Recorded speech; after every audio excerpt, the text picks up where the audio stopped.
Hi everyone. So this is the third market structure that we're going to look at, and this is a monopoly. This is one of the easier market structures to study because I think most of you have kind of heard the term monopoly before. It's kind of the big kind of controversial one, and what a monopoly is, how a monopoly operates, etc. The situation with a monopoly is that they are very, even though we've heard of them, they're quite rare, and they're rare because European Union rules essentially outlaw a monopoly. They're kind of popular back in the day. They're popular in centrally planned economic systems, but in Ireland, where we live right now, it's rare you find a monopoly. Only example really we can give you in Ireland, it would be maybe Irish Rail, who are the only providers of train service in Ireland, and then internationally. What could you argue? You could say De Beers, who make diamonds, are an example of monopoly. So they kind of come and go. Um, a lot of monopolies would share characteristics with the next market structure, which is an oligopoly, where it is multiple monopolies dominating a market. So, very quickly, because this will help us draw this graph, what does a monopoly do? What are the characteristics of monopoly? And again, if we know the characteristics, it'll make it easier for us to draw the graph. All right. So number one, it's the only supplier. It's the only supplier in the industry, which means again it can make kind of extraordinary profits. If it's the only supplier, it can control the price or the quantity supplied. Okay. So you can control a price, which means again you're a price setter. You're a price setter as opposed to perfect competition where you're a price taker. Okay. Maximize the profit, so they make huge amounts of money, hence why they're a monopoly, and they dominate the market. And the reason they dominate the market is because barriers to entry, which we're going to look at now in a second.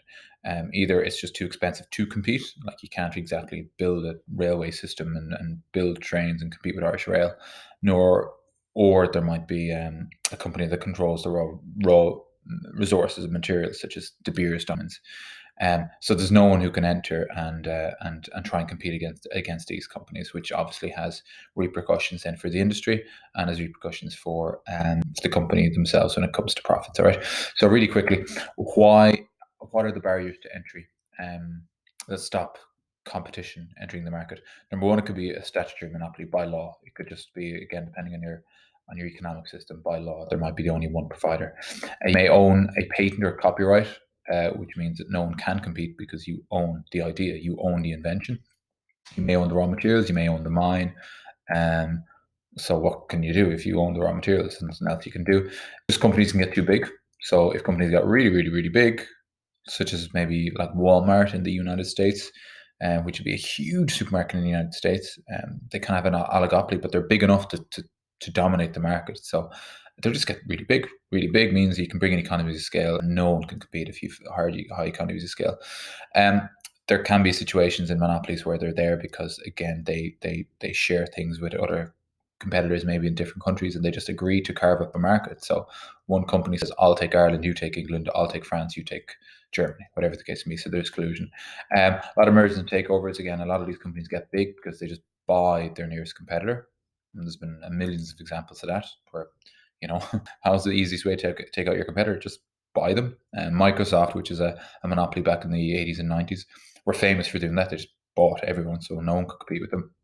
Brand proliferation, again, how big is your brand? And some brands by their very name denote a monopoly. So Coca-Cola, for instance, would have been a monopoly for a long time. Pepsi-Cola is obviously there now, but the brand isn't really important, really huge. Why does this work sometimes? Again, we'll just bell through this. Economies of scale, lower costs, which is good. They'll guarantee to supply consumers a product or service.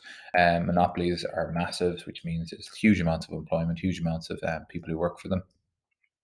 They use the scarce resources quite well. And again, what monopolies do is because they're so big, they have huge amounts of money available for research and development. So like Microsoft and these big tech companies would have massive R&D departments.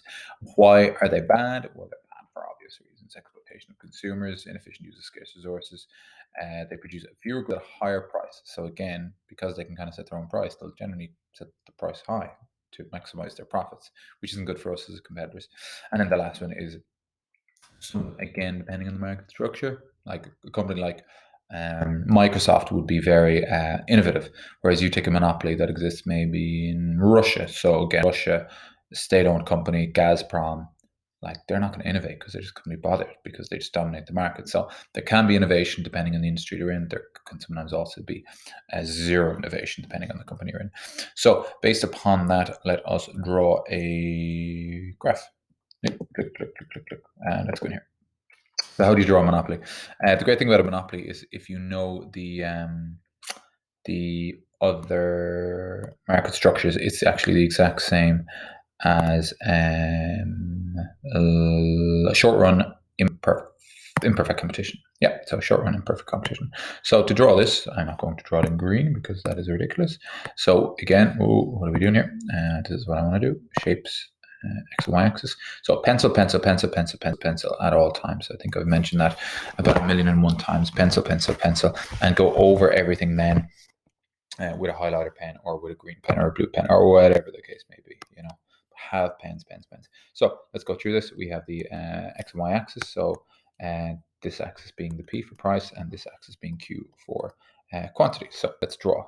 Let's get our ruler. Ooh, get out of here. Up in there. 6 minutes. That's loads of time. I don't know why it's gone into there. Excuse me. So 6 minutes, and let's click. You go away now. Ruler. I want the ruler. There we go. So same thing, because we can set our own price, we have a normal demand curve. And what does a normal demand curve look like? A normal demand curve looks like D, this D for demand curve. So we call that D for demand curve. It's also our average revenue curve, and it's also our price curve. Okay, let's take out a different color pen, and let's throw in the other curve, which is our marginal revenue curve. The marginal revenue curve kind of slopes down this way. Get rid of our ruler for a second, and that is our marginal revenue curve. Now again, before we draw the kind of more complicated lines, we need to remember certain things. So the key things that we need to remember when we're drawing this is, number one, it makes loads of profits. And if it makes loads of profits, it means your average revenue needs to be greater than your average cost. Okay. Number two, what do we know? We know that we always produce where MR is equal to MC. So we always produce where MR is equal to MC. And number three, we always cut. So the marginal cost always intersects. So cuts, we'll just say cuts AC at lowest point. Okay, so again, before we draw these AC and MC curves, these ones are easy to do. The marginal revenue and our average revenue and marginal revenue curve, you just draw them there, just a normal demand curve. But before we draw anything else, we need to make sure that this is true. So again, every single thing we draw here, the point 1, 2, and 3, we need to ensure are true when we draw this. So how do we do this? So let's draw our marginal revenue curve, which is a nice easy one to draw. Marginal revenue curve is going to look like that. That's fine. Call that M/R. So hardest thing to this is just, where is the AC curve? Where do we draw the AC curve? Because these ones are just throw up. So a couple of things we know straight away. We know that we're going to produce right here. And why are we producing right here? Because we MR is equal to MC is the point of production. So we know that we're going to produce there. So what we're going to do right here, before we draw any other curve, is we're going to draw this right here. And that's our point of production. Which means if that's our point of production, this is where the AC curve is going to need to intersect. It's going to need to intersect around here somewhere. And why is it going to intersect around here? Because we're making supernormal profits. There's our AOR. And our AOR has to be greater than our AC, which means our average cost curve needs to come in here somewhere. All right. What else do we know? We also know that, so that's something we need to do. We also know that MC cuts at the lowest point of the AC curve. So that's something else we need to take into account. So again, like, what are we looking for here? We're looking for the cost curve that comes in around about, and again, it doesn't really matter. So like around about there. And it has to cut the MR curve. It's the lowest point, so we're going to kind of put it about here. All right. So again, let's just go back to it. This point here, I'm just going to use a different highlighter pen. This point here is this, and this point here is this. And if we know that those 2 points are true and correct, well, then we just need to draw it. So let's draw our AC curve. And our AC curve, it doesn't matter where it starts. It's going to come down there. It's going to go up there. And that's our AC. So are all of these 3 points accurate and true? Yes, they are. Yes, they are. And yes, they are. So we're perfect. And that is our graph drawn. And not 100% drawn because there's our lines drawn, but we just need to finish it off. So to finish it off, we need to say this point here, this is our average cost curve. This is our average revenue curve, which means that this right here is going to be our S&P. This is our supernormal profit. Okay. This is the equilibrium point. Call this point A, call this point B, call this point C if you want. This is P1, that's our selling price.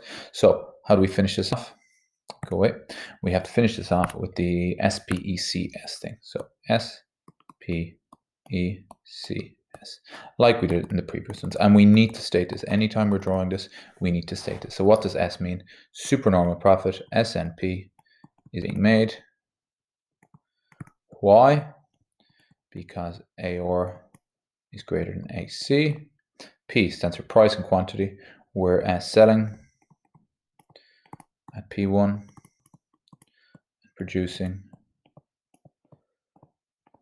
at Q1. I forgot to put in Q1. There's Q1 at Q1. Okay. Supernormal profit is being made. So the selling point is B and the cost price is A. E, equilibrium. So equilibrium at E, where we always produce our MR is equal to MC. C stands for costs, and cost is at point A. We are not, however, so cost of production is at A. Is this our lowest cost? No, not the lowest point on AC curve, which means we're not producing at the lowest cost point, which is a bad thing. That's why it's inefficient. And S stands for scarce resources. Scarce resources